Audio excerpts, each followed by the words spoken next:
Jamiatul Muflihat and Falah Group of Schools towards success in Dunya and Akhirah. Admissions open.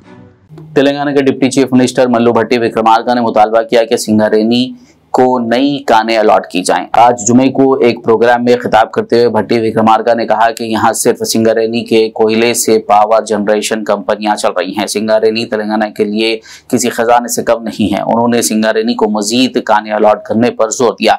Deputy chief minister ने कहा कि NMDR act से पहले सिंगारेनी को कोयले की कानों पर मुकम्मल इख्तियार हासिल था।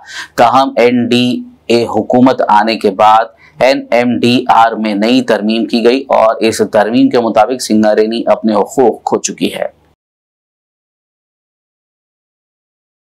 मरकजी वजीर किशन रेड्डी ने कोयले की कानों की नीलामी पर कांग्रेस और BRS कायदीन की तनकीद का जवाब दिया। आज जुमे को कोयले की कानों की नीलामी शुरू करने के बाद किशन रेड्डी ने कहा कि इस नीलामी से रियासती हुकूमतों को भी फायदा होगा।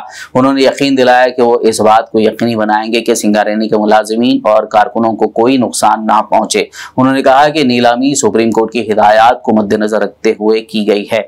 उन्होंने वाजे किया कि कोयले की कानें सिर्फ आमदनी के लिए नीलाम नहीं की जाती। सिंगारेनी मुनाफा कमाने के लिए ओडिशा की नई कोल ब्लॉक में पैदावार शुरू करेगी।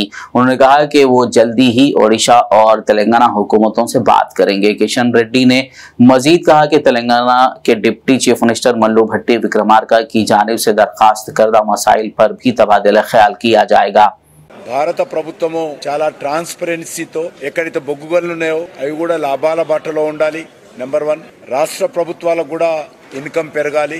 అదేవిధంగా దేశంలో బొగ్గు కొరత లేకుండా ఉండాలి.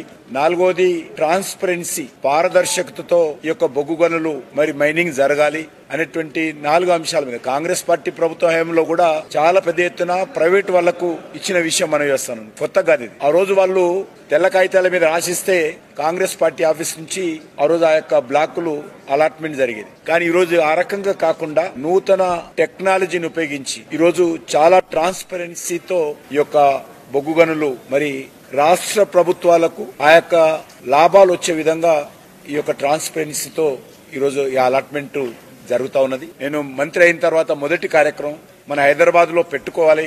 నేను హైదరాబాద్ సంబంధించినటువంటి వ్యక్తిని, తెలంగాణ బిడ్డననే ఉద్దేశంతో గత 9 కార్యక్రమాలు ఈ రకమైన కార్యక్రమాలు ఢిల్లీలో జరిగితే మా అధికారులందరూ కూడా హైదరాబాద్ లో పెట్టాలన్నట్టు అప్పంతో వాళ్ళని ఒప్పించి ఇక్కడ పెట్టు। साबिक वजीर व BRS MLA जगदीश रेड्डी ने कहा कि सिंगारेनी की हिफाजत हम सबकी जिम्मेदारी है। उन्होंने कहा कि कोयले की कानों को नीलाम करना सिंगारेनी को फांसी पर लटकाने के मुतरादिफ है।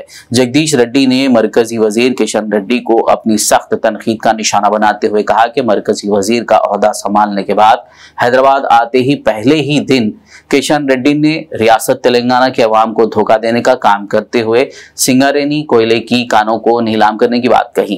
जगदीश रेड्डी ने कहा कि अगर कुछ लोगों को ओहदे मिलते हैं तो हम समझते हैं कि वो खुशकिस्मत हैं, लेकिन किशन रेड्डी बदकिस्मत हैं। किशन रेड्डी को कितने भी ओहदे मिले हों, लेकिन उन्होंने इस रियासत के लोगों के लिए एक भी कारामद काम नहीं किया।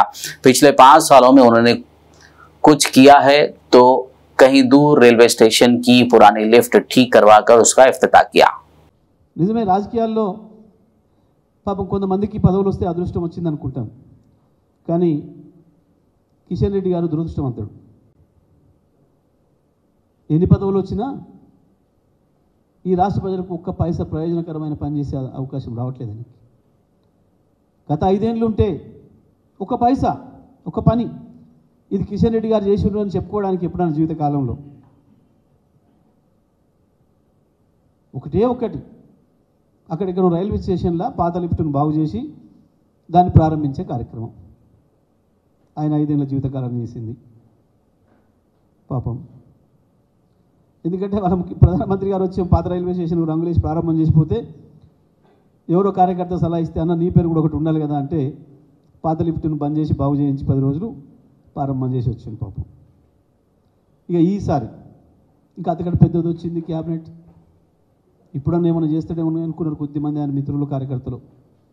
కానీ ఏం జరిగింది, మొదటి రోజే పదవి తీసుకొని హైదరాబాద్లో దిగిన మొదటి రోజే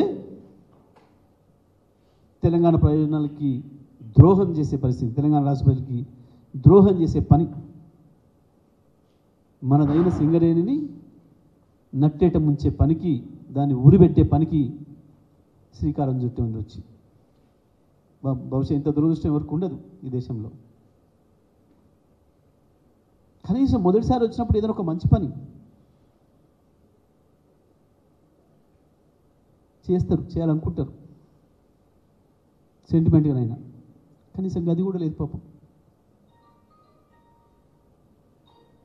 వీరు బొకే ఇచ్చి అడిగిరట, వారు బొకే తీసుకొని నేను ప్రధానమంత్రి గారికి పోయి చెప్తా అని చెప్పిండట. గిది కావాలా సింగరేణి ప్రజలకు? నిజంగా మీరిద్దరు నిన్న మాట్లాడింది కానీ ఇవాళ మాట్లాడింది కానీ నిజమే అయితే దానికి ఒకటే ఒక సాక్ష్యం, శ్రావణి బ్లాకును ఇప్పుడు వేలంలో నుంచి తీసేయటమే. అది కాకుండా మీరు ఎన్ని మాట్లాడినా పులులు మేకతోలు కప్పుకొని మాట్లాడినట్టే ఉంటుంది తప్ప అంతకు మించి ఇంకోటి లేదు. Jamiatul Muflihat and Falah group of schools are now accepting admissions for 2024-25 academic year with branches in Kottapet, Balapur, Sharif Nagar and Kishanbagh. We offer exclusive education for boys and girls separately along with day-cum residential facilities. From nursery to grade 10, we provide both English medium and Urdu medium education with Islamic studies, Nazira, Hifz, Diniyat and Alimiyat, Fazilat and Tadrib also.